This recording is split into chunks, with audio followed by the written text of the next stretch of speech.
नमस्कार, आप देख रहे हैं पल्स 24 न्यूज। मैं हूं आपके साथ सुहानी बहुगुना।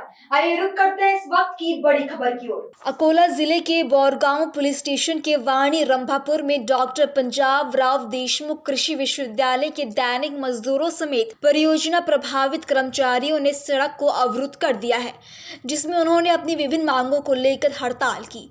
इससे पहले मजदूरों ने विभिन्न मांगों को लेकर हड़ताल की थी, लेकिन कुलपति से बातचीत के बाद हड़ताल खत्म कर दी गई थी। लेकिन कई दिन बीत जाने के बाद भी इस पर कोई निर्णय नहीं लिया गया, जिसके बाद मजदूरों ने दोपहर 1 बजे के करीब सड़क को जाम कर दिया।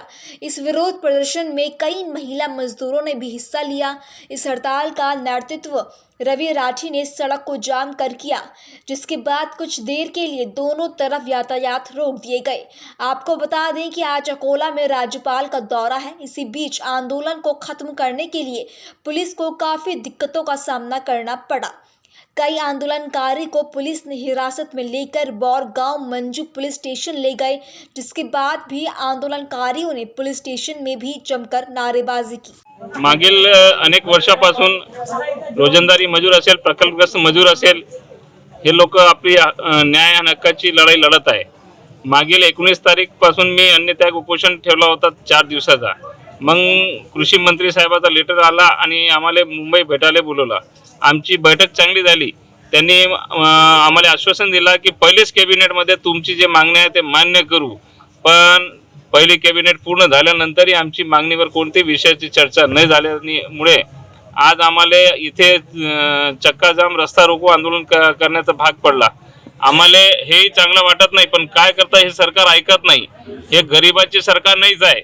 हे सरकार पैसेवाल्याचे लवकर ऐकतात, अडाणी अंबानीचे पैसे माफ करतात, पण मजुराला काही देत नाही। आता लाडकी बहीण योजना केलेली, पण इथे किती बहिणाले त्रास आहे हे सरकारला माहीत नाही। तर आम्ही हे सरकारला विनंती करतो की आमची मजुरीमध्ये वाढ करून द्या। 180 रुपये रोजंदारीच्या हिशोबाने मजूर काम करत आहे, ते मजुरी वाढवून द्यायची। 12 महिने आम्हाला काम द्यायचा। त्याच्यानंतर जे प्रकल्पग्रस्त लोक आहेत त्यांना नोकरी लावा। 700 रुपये एकरमध्ये जमीन घेतलेली त्यांची आता करोड रुपये जमीन झालेली आहे आणि ते जमीन पडीत पडलेली आहे। तर आम्हाला आमची जमीन परत द्या, नाही तर नोकरी द्या, हेच आम्ही मागणी करतो। याच्या अतिरिक्त काहीच मागणी नाही। हे मागणी पूर्ण झाली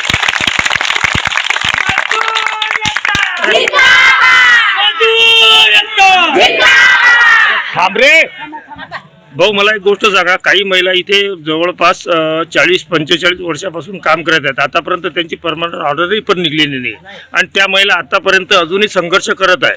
आज तुम्ही त्यांचे एक मायबाप म्हणून तुम्ही त्यांच्या संघर्षासाठी उभे राहिले, अन्नत्याग उपोषण केलं।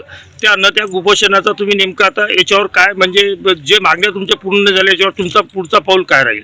आम्ही आता मराली भेट नाही अशी कंडिशन आमची झालेली आहे। पोटावर तो सरकार मारतच आहे। आता अंगावरी मारली तर काही हरकत नाही। आता आमचे कपडे फाडले, आता हे आम्ही पोलीस स्टेशनमध्ये आणून ठेवलेलं आम्हाला।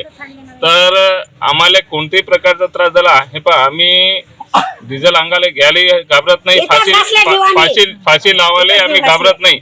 आमची महिला, आमचे पुरुष, आमचे मजुरांना जिथपर्यंत न्याय भेटत नाही तिथपर्यंत आम्ही आमचं आंदोलन चालूच ठेवू आणि आमची हक्काची न्यायाची लढाई लढत राहू आणि 100% याच्यावर यशस्वी होणार म्हणजे होणारच। आम्ही प्रधानमंत्री साहेब दोघाले विनंती करतो, आमची जे मजुराची मागणी आहे आम्ही कृषी मंत्री साहेबाला दिली होती। आतापर्यंत त्यांच्यावर कोणताही तोडगा निघालेला नाही आहे। त्यांनी पहिले कॅबिनेटमध्ये पास करतो असं सांगितलं होतं। मजुरी वाढ झाली पाहिजे, त्यासाठी आम्ही आंदोलन मागे केलं होतं, उपोषण केलं होतं। आश्वासन देत आहे, पण सरकार कोणत्याही प्रकारची दखल घेत नाही। तर यामुळे आता आज आम्हाला आमच्याजवळ करो या मरोवाली स्थिती आहे। अगर सरकारने आमची ऐकली नाही तर आम्ही आता चक्का जाम ते सांगितलं होतं ते करणार आहे। कोणी काही किती ताकद लावली तरी आम्ही ठाम राहणार आहे।